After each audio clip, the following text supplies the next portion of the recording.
vzájemného duelu za stavu 8-8 do 17. frameu rozstřeluje Ronnie O'Sullivan.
To byl záběr z konce té dnešní druhé části.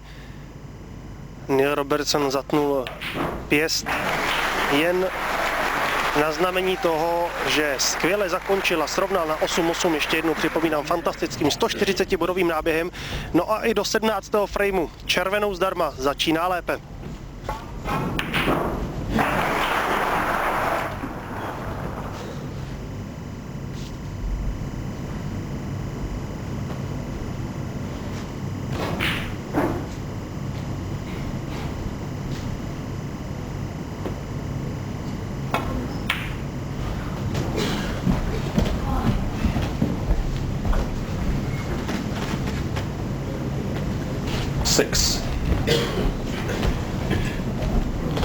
Často v těchto situacích vídáme, že hráč zahrává bílou do jistoty do snukru za některou z barevných u rozstřelového Dčka. Tady to ale Neil Robertson vůbec nepotřeboval. Perfektně si přes modrou přivedl bílou zpět té bližší části stolu. Navíc černá koule je hratelná do obou dvou rohových kapes. Tady ještě jednou drobná chyba při rozstřelu Ronnie O'Sullivana. Bílá se rozhodně neměla srazit s koulí modrou.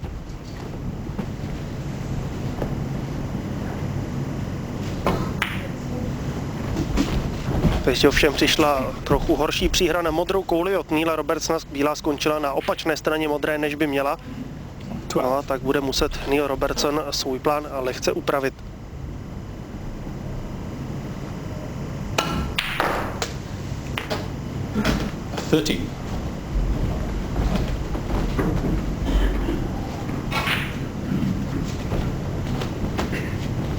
Snooker je hra o sebevědomí, zejména ta psychička dělá strašně moc a v tuto chvíli je zcela jasné, že Neil Robertson je ten, který je nahoře.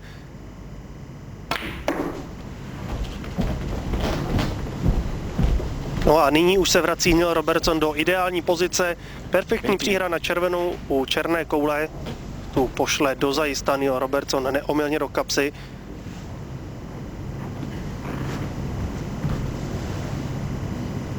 Pokračování na černé pak určitě nenechá na sebe dlouho čekat.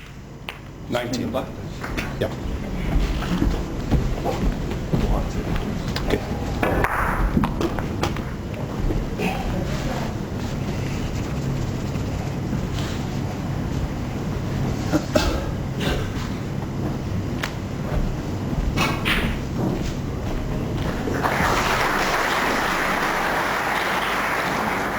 Neil Robertson se může těšit jednou dobrou statistikou, pokud letos porazil Ronnie O'Sullivana, vyhrál ten daný turnaj. Stalo se tak na Grand Prix, kdy ve čtvrtfinále Ronnieho porazil 5-1, aby poté přešel přes Allena McManusa a ve finále zdolal Jamieho Coupa.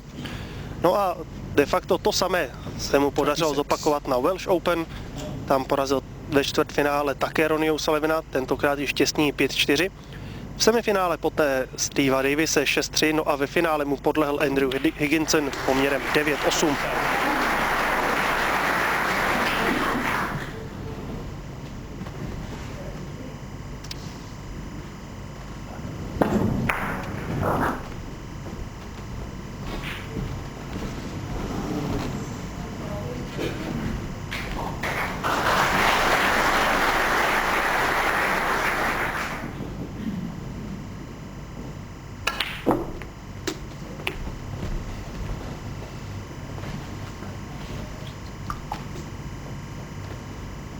34.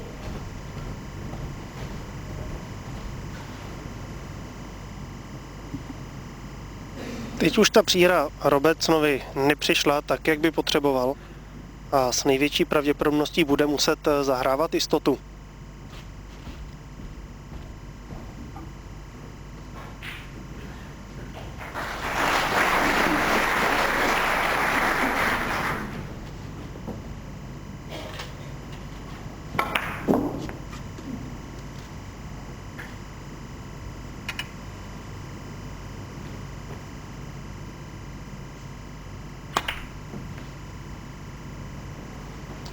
Neil Robertson, 34. 34 bodů, to je ale solidní počin Neila Robertsona hned v úvodu prvního večerního frameu s celkovým pořadovým číslem 17. Vidíte sami, že mezi dvěma osmičkami je číslo 25. To udává maximální možný počet frameů odehraný v tomto zápase. Hraje se tedy na 13 vítězných. Nejdivočejší možné skóre je tedy 13-12.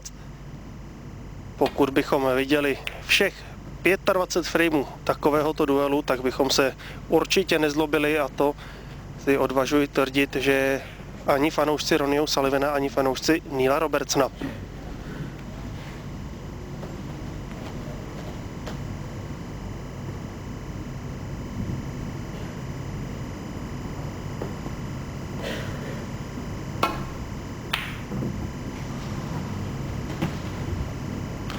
Pokus o červenou zdarma těsně, že nespadla do pravého rohu.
Teď měl Neil Robertson poměrně dobrou pozici tím, že Ronnie O'Sullivan trefil hnědou kouli, ta se přisunula ke žluté, to vytvořilo dobrý možný štít pro Ronnie O'Sullivana, tedy pro Neila Robertsona schovat bílou pro Ronnie O'Sullivana.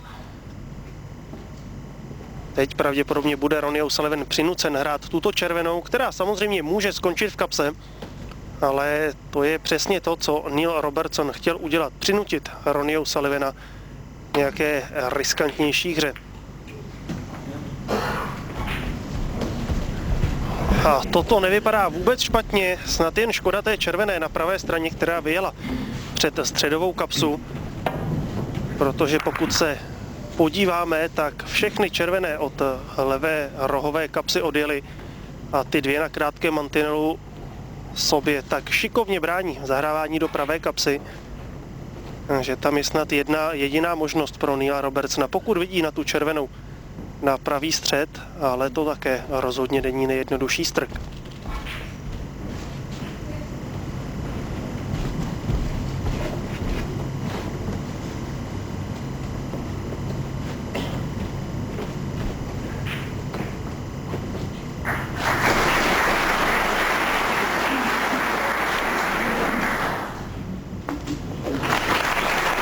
Tak nakonec Neil Robertson našel ještě úplně jiné řešení a dostává se navíc do parádní pozice na modré koule. V tuto chvíli už by teoreticky měl mít Neil Robertson frame v kapse. Dostatek volných červených, modrá bude určitě volná do obou středů. 6. Jenže Neil Robertson nezvládl hned první přihrávku. De facto kdekoliv jinde mohla skončit bílá koule a Neil Robertson by mohl snadno pokračovat.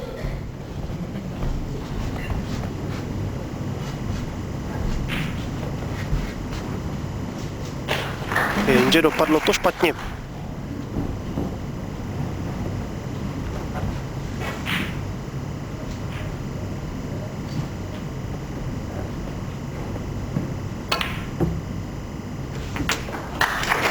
No a fantasticky.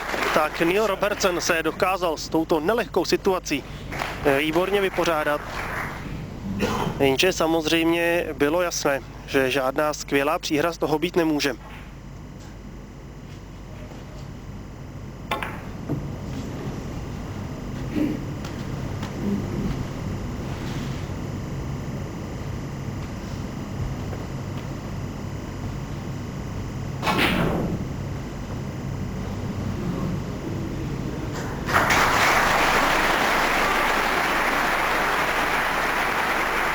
Neil Robertson set.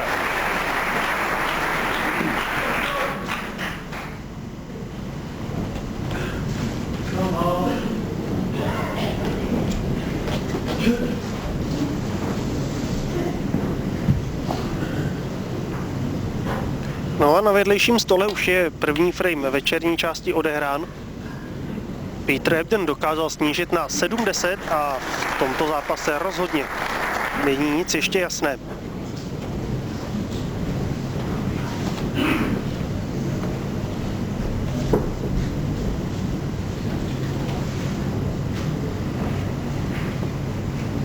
Tady vidíme úspěšnost potápění 90 k 87%. To není úplně, nebo nejsou úplně vysoká čísla, zejména to nejsou tak skvělá čísla na hráče, jakými jsou Ronnie O'Sullivan a Neil Robertson. Zkrátka ta dnešní ranní část zápasu byla plná chyb a tam zkrátka ta procenta šla hodně dolů. Tak jen doufejme, že si hráči v dnešním dopolední vše vybrali a že nyní nám budou předvádět to nejlepší ze své snookerové kuchyně. No a Neil Robertson to dělá.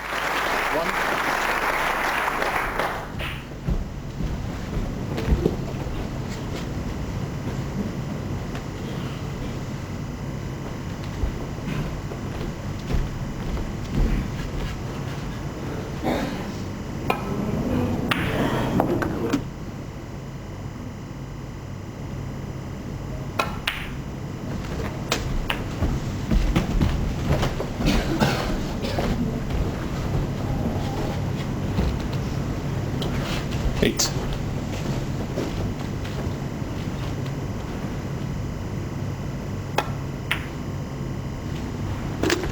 Nine.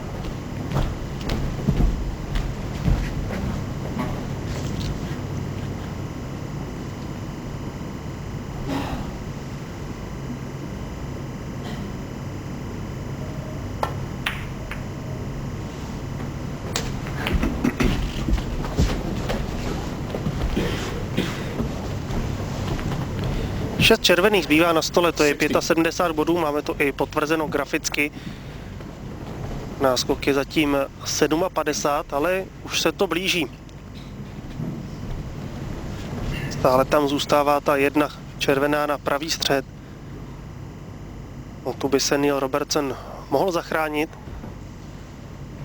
ale vybírá si obtížnou kouli na krátkém mantinelu, tak zatím ještě ne.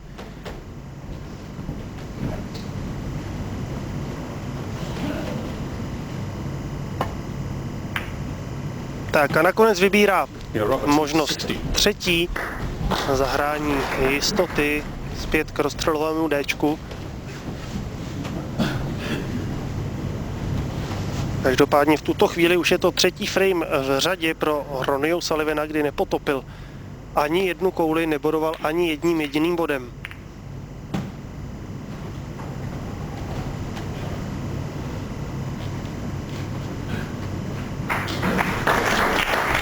Podle potlesku se zdá, že tam nebude místo na červenou zahrávání do kapsy, tady to vidíme, ale dá snad obloučkem.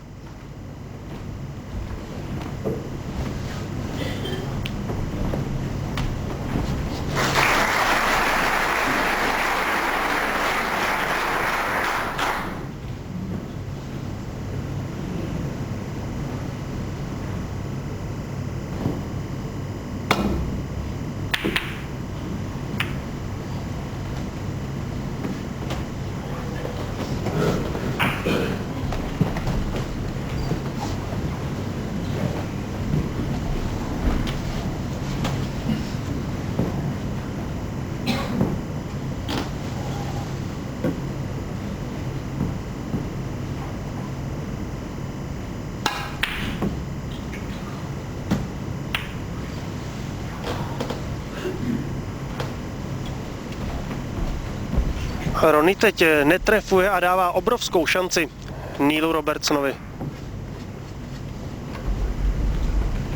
Červená do zelené kapsy, to je výzva, navíc Neil Robertson je levák, takže to má přeci jen trochu jednodušší, ač se musí natáhnout, tak nakonec ne. Nakonec bude muset použít pravděpodobně hrabičky, stejně jako by musel každý ortodoxní pravák v této situaci.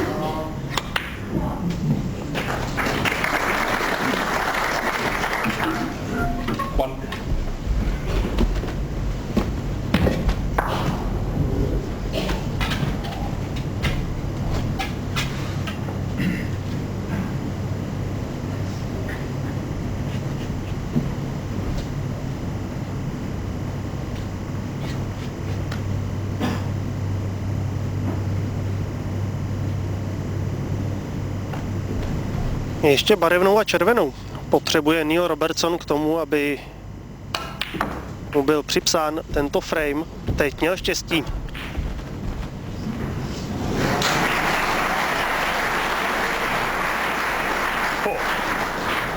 Teď měl štěstí, že bílá neskončila ve středové kapse. Každopádně odsud nebude rozhodně možné jakkoliv potápět, ale tuto situaci Neil Robertson hodně podcenil. Tady se mohl pomocí falše zcela jednoduše kapse vyhnout.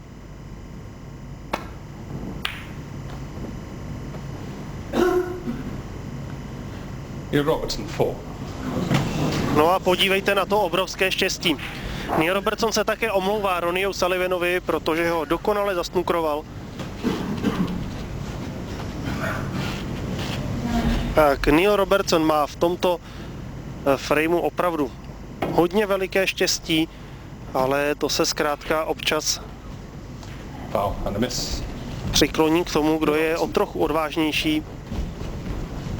Foul and miss. 4 body připsány Neilu Robertsonovi, ten samozřejmě po takové situaci, kdy zasnukruje svého protihráče omylem, nebude vyžadovat při nastavení situace, navíc mohl jednoduše potápět červenou. No a tady už máme jasno. 8.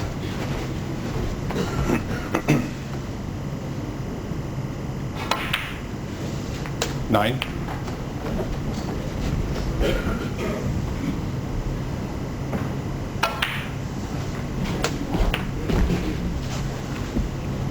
16. 17.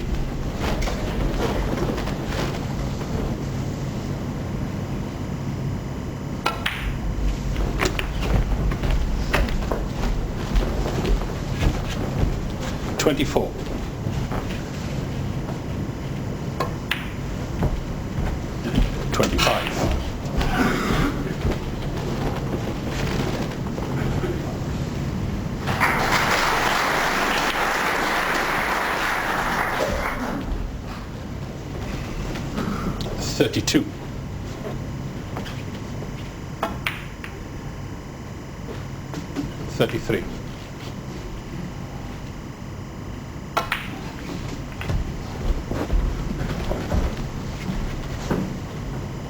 25. 32. 33.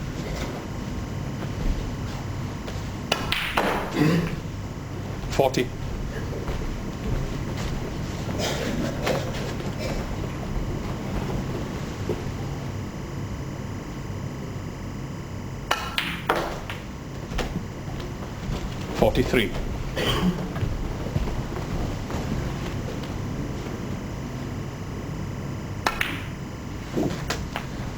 40.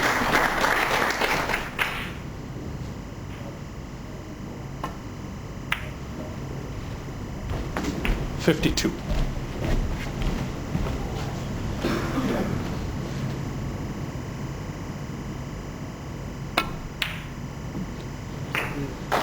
Růžová sice ve středové kapse nekončí, ale nekončí ani série. Neil Roberts na 6 frameů v řadě získal mladý Australan, no a po